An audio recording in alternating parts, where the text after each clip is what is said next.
혼자 세례요한이라는 제목으로 함께 들어가려고 합니다. 지난 시간에 우리가 신앙의 낙심에 대해서 생각해 보았습니다. 믿는 사람도 낙심, 나아가서요 사명을 받은 사람도 낙심하는 것을 볼 수가 있습니다. 구약의 대표적인 인물이 누구죠? 엘리야입니다. 여러분 신약에요 예수님의 제자 사도 요한 말고 세례 요한도 그렇습니다. 예수님의 전력으로 부름받은 사람임에도 불구하고 낙심해서 감옥에 있으면서 자기 제자를 보내서 예수님께 뭐라고 물었습니까? 오실 그이가 당신입니까? 아닙니까? 다른 사람을 기다려야 되겠습니까? 그렇게 물었습니다. 무슨 말이냐면 예수님 당신이 맞습니까? 그 말인 거지. 예수님을 위해서 어려운 말을 했고 어려운 행동을 했고 어려운 희생을 했습니다. 그 결과가 왜 감옥이에요? 그러니 여러분 낙심할 수밖에 없어요. 사람은 주변 환경이나 아니면 주변 사람들이나 아니면 사단 마귀에 의해서요 자꾸 낙심을 하게 되는 것을 볼 수가 있습니다. 그런 낙심하는 세례요한을 향해서 우리 예수님은 칭찬도 하지 않으셨지만 책망도 하게 되셨습니다. 그리고는 어떻게 처방했습니까? 내가 한 일을 가서 전해줘. 그리고 성경에 내게 대해서 한 예언이 무엇인지 자세히 말해줘. 이제 요한의 제자들이 그 말을 받고 이제 요한에게로 떠나갔습니다. 오늘 보면은요, 그 제자들이 떠난 다음에 그가 없는 데서 예수님께서 세례 요한에 대해서 엄청난 칭찬의 말을 하셨다는 사실이었습니다. 사실 예수님은 이 세례 요한을 나 몰라라 하신 분이 결단과 했습니다. 그를 위해서 변명하시고 그의 삶을 인정하시고 그를 칭찬하시는 것을 볼 수가 있습니다. 한마디로 축복하시는 것이죠. 우리 식으로 하면요, 엄지손가락을 들고 세례 요한 네가 최고다. 세례 요한이 없는 데서 지금 그 말을 하고 계신 것을 볼 수가 있어요. 여러분 뒤에 이 말을 전해들 세례 요한의 마음이 어떠했겠습니까? 그 말씀 마음 가운데 얼마나 위로가 넘치실까? 얼마나 격려가 되었을까? 예수님이 나를 잊지 않으시고 나를 인정해 주시는구나. 나를 축복하시는구나. 사람들의 칭찬에 목말랍니다만 여러분 그것은요 자꾸 갈증을 타는 바닷물 같은 것입니다. 사람에게 칭찬받을 것을 한번 해보면요 자꾸 사람에게 더 인정받고 싶어서요 거기에 목을 매는 것을 볼 수 있어요. 참 평안이 없어요. 그러나 우리가 주님의 인정, 주님의 칭찬 한마디면요 우리의 모든 것이 해갈되는 은혜를 누리게 될 줄로 믿습니다. 세례 요한을 인정하시고 칭찬하시는 그 주님께서 우리도 주를 위해 충성 반드시 격려하시고 인정하시고 축복해 주실 줄로 믿습니다. 우리가 이런 관점에서 본문을 좀 살펴봤으면 좋겠습니다. 첫 번째로요, 예수님은 세례 요한을 선지자보다 더 나은 자라고 말씀하고 있는 것을 볼 수가 있습니다. 여러분 7절 한번 보시기 바랍니다. 그들이 떠나며 예수께서 무리에게 요한에 대하여 말씀하시되, 여기 그들은 예수님의 세례 요한의 두 제자를 말하는 것을 볼 수가 있습니다. 그들이 있을 때는 세례 요한에 대해서 칭찬도 책망도 하지 않더니 떠나고 난 다음 그들이 없는 데서 우리 예수님 입을 내려서 덕담을 하시는 것을 볼 수가 있습니다. 우리는 그 사람이 있으면 아부합니다. 그죠? 참. 그런데 딱 떠나고 나면 떠나는 순간에 3미터도 안 가서 씹기 시작하는 것이 우리 아닙니까? 저는 주변에서 그거 참 많이 봤거든요. 그래서 우리가 여자들끼리 모여서 들고 잡담하고 놀다가 한 사람이 화장실 가고 싶어서 이러면 화장실 가면서 하는 말이 뭐라고 합니까? 내 말하지 말아요. 그러면서 화장실 가지 않습니까? 이것이 우리 인생입니다. 왜? 여태까지 내가 한 칸이 내가 했는데 내가 안 당할 수가 있습니까? 그럴 수밖에 없는 것입니다. 그런데 우리 예수님은요, 그의 요한의 제자들이 떠나간다 세례 요한을 위해서 변명하는 것을 볼 수가 있습니다. 지금 예수님의 말씀을 듣고 있는 사람들은요, 한때 세례 요한을 따르던 사람이 대다수인 것입니다. 밀물같이 밀려갔다가 세례 요한의 옥에 갇히니까 썰물처럼 빠져서 다시 누구로 나왔습니까? 예수님께로 나왔습니다. 예수님에게는 고마운 사람들이죠. 사실 그들이 갈대고 가는 사람. 지금 예수님께서 그들에게 묻고 있는 것을 볼 수가 있어요. 첫째로 뭘 물었습니까? 예수님은 무리들에게 너희가 무엇을 보려고 전에 그저 광야에 나갔더냐, 바람에 흔들리는 갈대냐, 7절에 그렇게 묻고 있는 것을 볼 수가 있습니다. 사실 세례요한이요 광야에서 사역을 했습니다. 사람이 있는 데서 사역을 해야죠. 사람들이 모일 거인데 사람도 없는 광야에서 들판에서 말씀을 전했는데 말입니다. 그 말씀이 살에 능력이 있으니까 수많은 사람들이 광야로 모여들었어요. 예수님은 그들을 생각하시면서 지금 그들에게 묻고 있는 것입니다. 전에 너희가 무엇 때문에 광야에 나갔더냐? 바람에 흔들려 갈대를 보고 나갔더냐? 사실 세례요한이 세례를 주던 요단강가에는요 갈대가 많이 있었어요. 아니 너희가 한강에 그 갈대 구경 갔더냐? 지금 그렇게 묻고 있는 것을 볼 수가 있어요. 또 우리가 갈대를 세례요한에 비유한다고 할 때 제 상상입니다만 그런 생각이 들어요. 세례요한이 말라깽이가 아닌가 하는 생각이 많이 들어요. 갈대처럼 아주 얕게 된 것 같아요. 왜냐하면 광야에서요 먹을 것이 몇 있습니까? 물론 성청과 메뚜기를 먹고 살았습니다만 그거 가지고 뭐 살이 찌겠습니다. 너희가 갈대를 버리고 광야에 나갔더니 이 말을 듣는 청중들은 아마 속으로 웃었을 것 같아요. 여러분 예수님의 말씀을 보십니까? 너희가 갈대를 버리고 광야에 나가자는 걸 잘 알고 있다는 것입니다. 아니요라는 답을 지금 유도하고 있는 것을 볼 수가 있습니다. 두 번째로 뭐라고 묻고 있습니까? 8절을 보시기 바랍니다. 너희가 무엇을 보려고 나갔더냐? 부드러운 옷 입은 사람이냐? 여러분 부드러운 옷 입은 사람 요즘 말로 말하면요 잘 나가는 연예인들 그죠? 정치인들을 말하는 것을 볼 수가 있습니다. 그런 사람을 보기 위해서 너희가 광야로 나갔더냐? 라고 묻고 있습니다. 사실 세례요한은 야인입니다. 옷 잘 입은 사람하고는 굉장히 거리가 먼 사람입니다. 마태복음 3장 4절에 보면 이 요한은 낙타 트롯을 입고 허리에 마보요 가죽띠를 띠고 여러분 벌써 그 입은 옷의 성격이 다 드러나지 않습니까? 그러니까 세례요한은요 세련됨하고는 아무 상관이 없는 사람입니다. 그런 사람은 왕궁이라 했죠. 그런 사람을 보기 위해서 너희가 광야에 나갔느냐라고 예수님이 묻고 계신 것은요 지금 그들 속에 아니오라는 답을 유도하고 계신 것을 볼 수가 있습니다. 왜냐하면 그런 것이 아니기 때문에 이제 예수님께서 묻고 답을 하시는 것을 볼 수가 있습니다. 세 번째로요 그러면 너희가 어째 나갔더냐? 9절 보시기 바랍니다. 선자를 보기 위함이었더냐? 옳다 내가 너희에게 이르노니 선자보다 더 나은 자니라. 이 말을 하시는 예수님은 지금 무슨 의미로 말씀하고 있습니까? 너희가 바람에 흔들리는 갈대를 보러 간 것 아닌 것을 내가 알고 있고 부드러운 옷 입은 자를 보러 간 것 아닌 것을 알고 있다. 너희가 누구를 보러 갔다? 선자를 보러 갔다. 무슨 말이냐면 하나님의 말씀을 듣기 위해서 나간 것 내가 잘 알고 있다. 선자를 보기 위함이라. 그럴 때 이 예수님의 말씀을 듣고 있는 무리들이 어떤 반응을 보였을까요? 제 생각을 상상해 보시면요 옳소 아마 전부 그렇게 했을 것 같아요. 사실 저들이 광야에 나간 것은요 뭐 갈대를 보러 간 것도 아니고 부드러운 옷 잘 입은 사람을 보러 간 것도 아니거든요. 뭐 하기 위해서요? 하나님의 말씀이 세례요한 속에 있기 때문에 그걸 듣기 위해서 나간 것입니다. 이 대답을 유도하신 예수님께서는요 아주 놀라운 말씀하시는 것을 볼 수가 있습니다. 옳다 너희 생각처럼 나도 봅니다.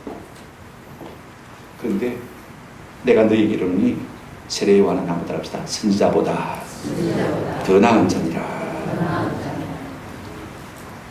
세례요한이 전에는 능력이 있는 종이었으나 이제는 한물간 종이 아니라는 것이죠. 예수님이 하시고 싶은 말씀은 여전히 오게 있어도 하나님이 사용하시는 능력이 있는 뭐라고요? 선지자. 지금 누구를 위해서 이 말을 하고 있는 것입니까? 지금 세례요한은 이 자리에 없지만은 누구를 향해서 말씀하고 있습니까? 세례요한을 향해서 말씀하고 있는 것입니다. 내가 네 아픔을 알고 네 수고를 알고 네 희생을 내가 다 합니다. 네가 선지자로 했었잖아. 그날에 이 말을 전해들은 세례요한이 얼마나 위로를 받았겠습니까? 한번 생각해 보십시오. 두 번째로요. 우리 예수님께서는 세례요한을 말라기가 예언한 내 사자 혹은 엘리야라고 말씀하시는 것을 볼 수가 있습니다. 이 말씀은 우리가 구약성경을 좀 참고할 필요가 있습니다. 자 보십시오. 우리 예수님은 지금 세례요한들을 뭐라고 평가하냐면 하나님이 뜻이 계셔서 보내신 내 뭐요? 사자, 하나님의 사자. 하나님이 의도를 가지고 목적을 가지고 보낸 누구요? 보내시리라고 한 약속한 누구? 엘리야다라고 지금 인정하시는 것을 우리가 볼 수가 있습니다. 다시 말하면 하나님의 사자, 선지자 중에 선지자인 엘리야를 능가하는 인물이라고 지금 말씀하고 있는 것을 볼 수 있습니다. 첫째로 우리가 한번 생각해 보십시다. 예수님은 세례요한을 말라기가 예언한 내 사자라고 말씀하셨습니다. 10절 한 번씩 보실까요? 기록된 바 보라, 내가 사자를 내 앞에 보내느니 그가 내 길을 내 앞에서 준비하리라 하신 것이 이 사람에 대한 뭐라고요? 말씀입니다. 그러면 기록된 바, 이 기록이 뭘 말하는 것입니까? 말라기 3장 1절의 말씀에 인용인 것을 볼 수가 있습니다. 말라기 3장 1절에 이렇게 말씀하고 있습니다. 만군의 여호와이노라, 보라, 내가 내 사자를 마리니 보내리니 그가 내 앞에서 뭘 준비할 것이요? 길을 준비할 것이요. 하나님께서 한 사자를 예비하셨다가 오랜 세월이 지난 다음에 한 사람을 보내실 것인데 그가 하나님이 무엇입니까? 내 길, 우리 주님의 길을 예배하는 사람이 될 것이다 라고 말씀하고 있는 것을 볼 수가 있습니다. 자, 보십시오. 세례요한은요, 예수님을 위해서 길을 연 사람으로 그 사명을 가지고 이 땅에 온 사람이었습니다. 여러분, 도로를 냈다는 말은 불단지를 가지고 공사를 했다는 말은 사람들의 마음이 다 높고 낮고 그죠? 울퉁불퉁하지 않습니까?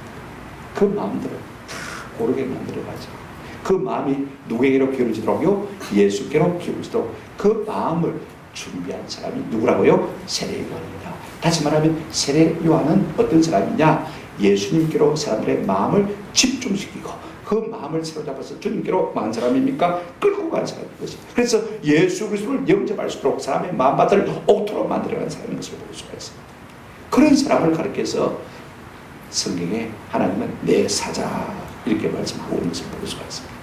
여러분, 하나님의 사자는요, 사회계획적인 인물이 아닙니다. 사회사업 열심히 하는 사람이 하나님의 사자가 아닙니다. 어떤 사람은 사람들의 마음을 사로잡아 어찌하든지 주께로 복종시키고 주께로 그 마음이 기울어지도록 만들어서 하나님이 약속하신 구원을 받아 누리기를 원하고 그래서 하나님의 마음을 시험케 해드리는 그 사람을 가리켜서 내 사자라 이렇게 말씀하고 있는 것을 볼 수가 있습니다. 그런 의미에서 볼 때 요한은 참으로 하나님의 마음을 시원케 하는 흡족한 사자인 것이 틀림이 없는 것입니다. 그럼에도 불구하고요, 세례요한은 자기 스스로 내가 하나님의 사자라고 나팔을 본 적은 한 번도 없습니다. 사람들이 와서 너무 능력이 많이 나타나는 거예요. 사람들의 마음이 온통 주께로 기울어지니까 물었습니다. 네가 메시아냐? 네가 엘리야냐? 네가 그 선지자냐? 그때마다 이 세례요한은 나는 아니라고 그랬습니다. 그러면서 요한복음 1장 24절에 보니까 이런 말씀하고 있는 것을 볼 수가 있습니다. 이런데 나는 진짜 이사야의 말과 같이 주의 길을 말하고요, 곱게 하라고 광야에서 외치는 자의 뭐라고요? 소리로다. 나는 뭐라고 했습니까? 소리라. 여러분, 소리는요, 의미를 실어가는 술의 도구입니다. 제가 소리를 지금 말하지만은요, 소리가 중요한 것이 아니고 뭐가 중요합니까? 이 소리 속에 있는 의미, 그죠? 의미가 중요합니다. 그러면 우리는 의미는 마음에 새기고 소리는 귀에서 사라지지 않습니까? 그죠? 지금 세례요한은 자기 자신을 뭐라고 말하고 있습니까? 소리라고 말하고 있습니다. 소리는 의미를 실현하는 뭐라고요? 도구다. 그럼 의미는 누구예요? 예수 그리스도. 지금 세례요한은요, 자기 존재는 근거리 없어지고 오직 예수만 증거하기 위한 사람이다. 그 말이 되겠습니다. 그만큼 겸손했어요. 그러니 하나님의 사자라고 말할 수 있지 않겠습니까? 두 번째, 예수님께서 세례요한 보고 뭐라고 했습니까? 자, 14절 보시기 바랍니다. 만일 너희가 절기を받을지인데 오리라 한 엘리야가 곧 누구라고요? 이 사람이라. 그러면 이 말씀은 무엇을 근거한 말씀이냐? 말라기 4장 5절 말씀의 성취로 우리 예수님이 보고 있는 것을 볼 수가 있습니다. 말라기 4장 5절에 이렇게 말하고 있습니다. 보라, 여호와의 크고 두려운 날이 이르기 전에 내가 선지자 누구를요? 엘리야를 너에게 보내리니. 엘리야가 안 죽고 그죠? 산채로 하나님 나라 올라갔다가 다시 오는 모양이다. 그렇게 생각하지만 그렇지 않습니다. 엘리야의 심정과 능력을 가진 자가 올 것이다. 그런데 그가 누구라고요? 세례요한이다. 그 말씀인 것입니다. 와서 뭐라는 것입니까? 우리가 말라기 4장 6절에 보면 이렇게 말씀하고 있습니다. 보라, 6절, 그가 아버지의 마음을 자녀에게로 돌이키게 하고 자녀들의 마음을 그들의 아버지에게로 막이 아니라 돌이키게 한다. 오늘날 많은 부모의 마음이 갈려져 있어요. 자식에게 떠나고 있고 자식들의 마음도 부모에게서 하고 있습니다. 이것이 비단 우리의 가정의 문제 아닙니다. 영적인 문제도 똑같습니다. 하나님 아버지에게서 자녀들의 마음이 뭡니까? 자꾸 멀리 떠나고 있어요. 그러니까 하나님 아버지의 마음도 뭐예요? 상하잖아요. 그러니까 두 관계가 항상 힘이 듭니다. 이제 세례요한은 어떤 일을 했습니까?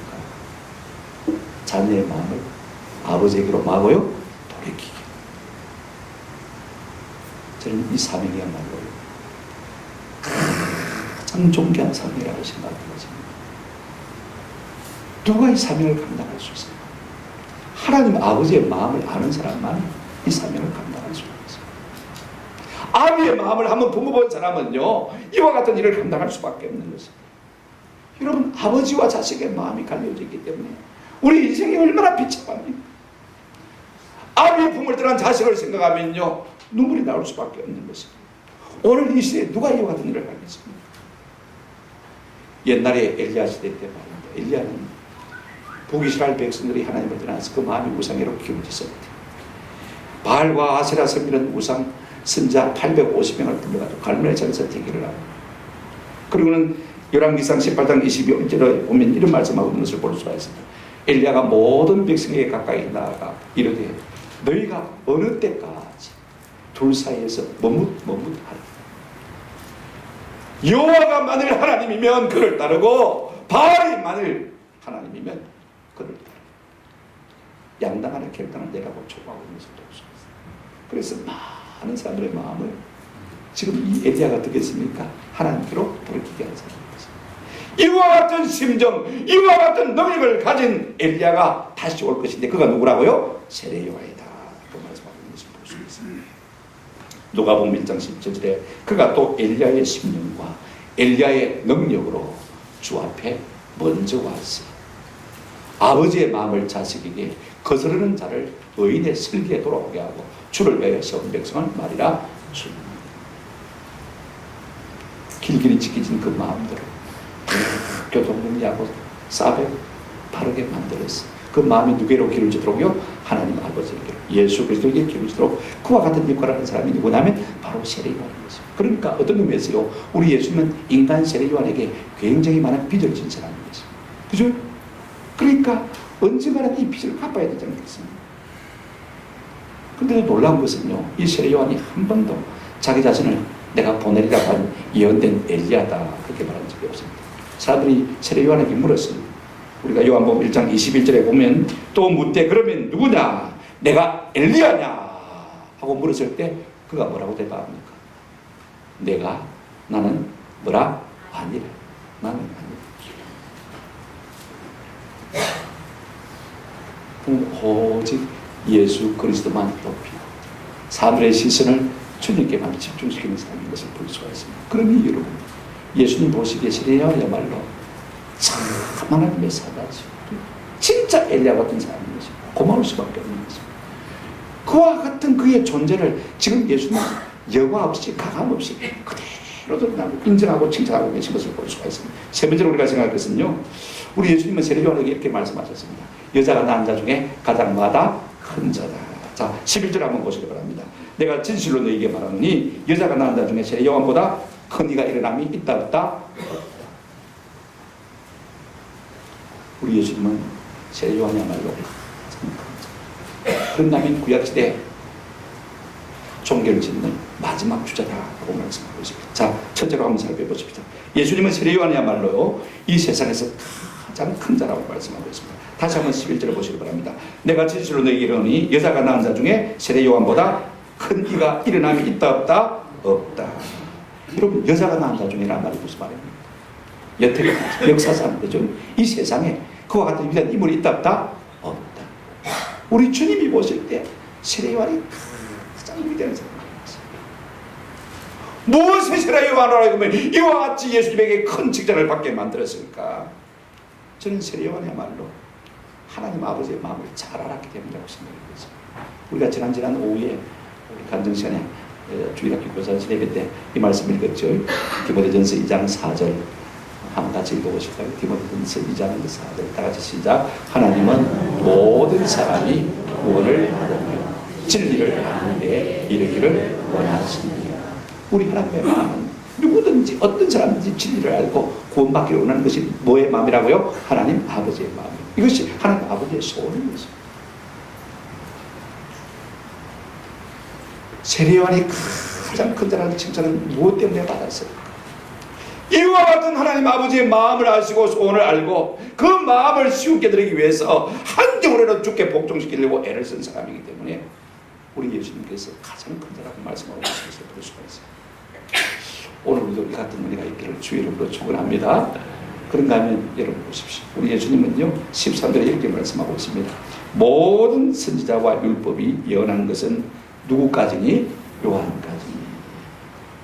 이제 세례 요한은요 구약시대의 구속사를 종결 짓는 위대한 인물이라고 말하고 있는 것을 볼 수가 있습니다. 이제는요 여명이 밝아왔습니다. 의의 태양이신 예수 그리스도가 인류 가운데 이제 점점 떠오르기 시작해서 나타나기 시작합니다. 그 의의 태양 되신 예수님을 밑에서 마지막으로 밀어 올리고 있는 사람이 누구예요? 세례 요한이었어요. 구약시대 마지막 주자인 것입니다. 예수님을 드러낸 이 일에 온전히 힘쓰고 있는 사람이 누굽니까? 바로 이 세례 요한이었어요. 이처럼 우리 예수님은 자기를 온전히 세상 가운데 드러낸 이 종 세례 요한을 내모나라 하지 않습니다. 그의 상한 마음도 알고 계십니다. 그의 마음의 낙심도 알고 계십니다. 그러면서 그 앞에 대놓고 칭찬하지 않았지만 많은 사람이 듣는 앞에서 세례 요한이 여전히 위대한 선지자로, 그죠? 세례 요한이야말로 여전히 하나님의 사자로 보내려고 한 엘리야, 여전히 여자가 낳은 자 중에서 가장 큰 자라고 말씀하고, 그런가 하면 구약시대 마지막 주자라고 우리 주님께서 말씀하고 있는 것을 볼 수가 있습니다. 우리 주님은요 당신이 쓰신 사람들을 결단코 낙심케 하지 않습니다. 상 주시는 주님이신 줄로 믿습니다. 여러분 우리 믿음 가운데 이런 믿음이 좀 필요할 것 같아요. 우리 하나님은 어떤 하나님은요 상 주시는 하나님. 히브리서 11장 6절에 우리가 하나님을 믿는 믿음도 참 중요하지만 이렇게 말하고 있습니다. 믿음이 없이는 하나님을 기쁘시게 한다 못한다? 못합니다. 어떤 믿음이 필요합니까? 보세요. 하나님께 당하는 것은 반드시 그가 망한 것과 계십니다. 하나님 살아계시고 믿는 것이야 누구나 다 하죠. 하나님 살아계시다 믿는 것입니다. 근데 이 믿음이 우리에게 잘 없는 걸까요? 어떤 믿음요? 한번 그 다음 읽어보십시다. 시작. 또한 그가 자기를 찾는 자들에게 상 주시는 이심을 믿으라. 당신의 나라를 위해서 애쓰고 수고하는 주의 종들에게 맞을 분이라고요? 상 주시는 분. 저는 여러분들이 이 믿음을 가지고 남은 세월 승리하시기를 주의 이름으로 축원합니다. 내가 상 받고자 하는 지금은 내 인생이 미쳐납니다. 우리의 집이 미어갑니다. 그러나 우리가 주의 영광을 위해서 힘쓰고 애써 일하면요 우리 주님이 결단코 예민하지 않겠습니다. 반드시 우리에게 상 주시는 하나님이신 줄로 믿습니다. 이 믿음으로 인내하시고 승리하시고 만 세상 날마다 복된 사명이 그런 걸 걸어가는 저와 여러분 됐으면 참 좋겠습니다. 말씀을 맺습니다. 오늘 본 말씀을 통해서 예수님에게 주신 은혜가 무엇이냐? 세례 요한을 위해서 변명했죠. 그 세례 요한을 인정해주고 칭찬하시는 주님. 여러분 이로 말미암아 세례 요한은 옥에 있지만 나중에 이 말을 전해 들었을 때 그 영혼이 살고 소식했게 되고 그죠. 내가 이제는 죽어도 미안이 없다. 마음의 위로를 받았을까요? 안 받았을까요? 위로를 받았습니다. 왜? 하나님의 아들이신 그죠? 예수 그리스도 그분 만왕의 왕이신 주께서 뭐라고 하셨습니까? 엄지손가락을 착 짚게 들고 세례 요한이 최고다라고 말씀해 주십니까? 이런 죽어도 이해하는 것이. 여러분 사람의 칭찬에 너무 목말라하지 마십시오. 하나님이 우리를 어떻게 인정해 주실까? 그것만 바라보시고 나가신 저와 여러분 되시기를 주의 이름으로 축원합니다. 우리 예수님은 거꾸로 하죠. 사람들은 있는 데서 아첨하고 없는 데서 욕합니다. 그런데 우리 예수님은 없는 데서 그를 칭찬하신 것을 볼 수가 있습니다. 문제는 이것입니다. 우리가 다 예민하잖아요. 자기 이익에 아주 약삭 빠르지 않습니까? 그렇죠? 자, 우리 예수님께서 여자가 낳은 자 중에 세례 요한이 가장 받아 큰 자다. 그러면 우리가 어떤 생각이 드느냐면 이런 생각이 듭니다. 이미 1등은 정해졌네. 그죠? 내가 아무리 예수 믿어봐야 잘해야 2등이고 그죠? 3등 4등도 하겠나. 막 대충 믿자 그죠? 이런 마음에 낙심이 생길 수가 있습니다. 우리 예수님 참 지혜로우십니다. 그 다음 말씀 한번 읽어보십시다. 자, 11절 다시 한번 읽어보시겠습니다. 시작. 내가 진실로 너희에게 말하노니 여자가 낳은 자 중에 새 요한보다 큰 이가 일어나는 없도다. 그러나 천국에서 극히 작은 자라도 그보다 크리라. 무슨 말씀입니까? 그러나 천국에서는 그보다 작은 자 크다. 여러분, 세례요한은 위아시대 마지막 주자입니다. 이제부터는 천국의 새로운 게임이 시작되는 것입니다. 이제는 새 장이 펼쳐지고 있는 것입니다. 이제는 예수 그리스도의 나라가 있는 것입니다. 이제는 우리가 마음껏 그 장에서 뛰고 일하고 이렇습니다. 반드시 내가 세례요한보다 너희를 더 존귀한 자의 자리에 앉게 해주고 그 영광을 말겠다 주겠다. 뭘 가지고 그렇게 말할 수 있냐? 12절 한번 보시기 바랍니다. 12절 다 같이 시작. 세례요한의 때부터 지금까지 천국은 침노하는 자는 제가 이 말씀이 조금 어렵다 그랬죠. 수동태로 자꾸 번역이 있어 어렵습니다. 제가 다시 한번 번역해서 읽어드리니까 어떤 의미인지 한번 잘 들어보시고 이 말씀이 무슨 의미인지. 세례요한의 때부터 지금까지 천국은 힘차게 뻗어나가는 천국은 힘차게 전진하는데 한번 더 갑시다. 힘쓰는 자가 빼앗느니라. 저마치 기차가 달려가는데 가만히 있어서 탈 수 있습니까? 우리도 쫓아가서 달려가서 타요. 버스가 딱 출발하는데 가만히 있어서 그 버스를 갈 수 있습니까? 할 수 없잖아요. 그죠? 우리도 쫓아가서 그 버스를 타야 되는 거죠. 천국은 지금 힘있게 소용돌이치면서 앞으로 전진하고 있는 것입니다. 누가 얻는다고요? 힘쓰는 자. 가만히 누워서 천국 간다는 말이 아닌 것입니다. 어떻게 힘쓰는 사람이 천국을 얻을 수가 있을까? 저는 세례요한이 우리의 귀한 시설을 하고 있다고 생각합니다. 한번 더 합시다. 자식의 마음, 아비에게로 돌이키는 사이, 이 사이입니다. 저도 우리 자식들이 아버지에게로 마음이 기울었으면 참 좋겠어요. 그 마음을 좀 헤아리는 자들이 됐으면 참 좋겠어요. 여러분, 이 염천에 부모의 그 연약함을 헤아리는 자식이 얼마나 되겠습니까? 내 덕분만 생각하지 부모 덕분도 생각하는 것 여러분 얼마나 되겠습니까? 한번 생각해요. 부모의 마음도 못 헤아리는 우리가 어떻게 하나님의 마음을 헤아리겠어요? 하나님은요, 모든 사람이 진리를 알고 모든 사람이 마귀를 원한다고요? 구원받기를 원하십니다. 우리가 이 일을 해나갈 때 사회사업이 아닙니다. 사회계획이 아닙니다. 복지가 아닙니다. 교회가 해야 될 일이 무슨 일입니까? 이 일을 계속해서 해나갈 때 어떤 자라도 천국에서는 한번 따라합시다. 가장 큰 자가 됩니다. 1등 자리가 열려있단 말입니까? 닫혀있단 말입니까? 열려있다는 말인 거죠. 1등이 고착되어 있는 것이 아니라는 것입니다.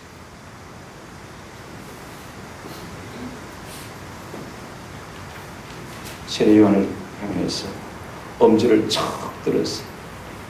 네가 최고다 라고 말씀하신 주님, 오늘도 주의 나라와 영광을 위해서 애쓰는 우리를 향해서 마지막 때 우리 좀 이렇게 말씀하신 것입니다. 잘했다, 착하고 충분한 주, 네가 최고다. 아멘. 주님께서 그렇게 위로해 주실 줄 믿습니다. 내가 예수를 믿는다고 믿지만은 내 삶이 너무 미약해서 마음에 낙심이 되는 분들이 있습니까? 주님이 내게 주는 위로와 보상이 없어서 마음에 자꾸 실망이 되는 사람이 있습니다. 조금만 되는 것 같습니다. 주의 이름으로 축원합니다. 언젠가는 우리 향해서 우리 주님 엄지를 탁 들었어. 이같이 차라리 더 착하고 충분해. 내가 저 일에 종사하였으니 큰 것으로 되게 내 주인의 즐거움에 참여하자. 우리의 눈에서 눈물을 닦아주는 놀라운 위로가 있기를 주의 이름으로 축원합니다. 이것이 우리의 소망이 되어서 남은 세월 우리 주님의 마음을 다리고 사람들의 마음을 주기로 인도하는 저와 여러분 되시기를 주의 이름으로 축원합니다.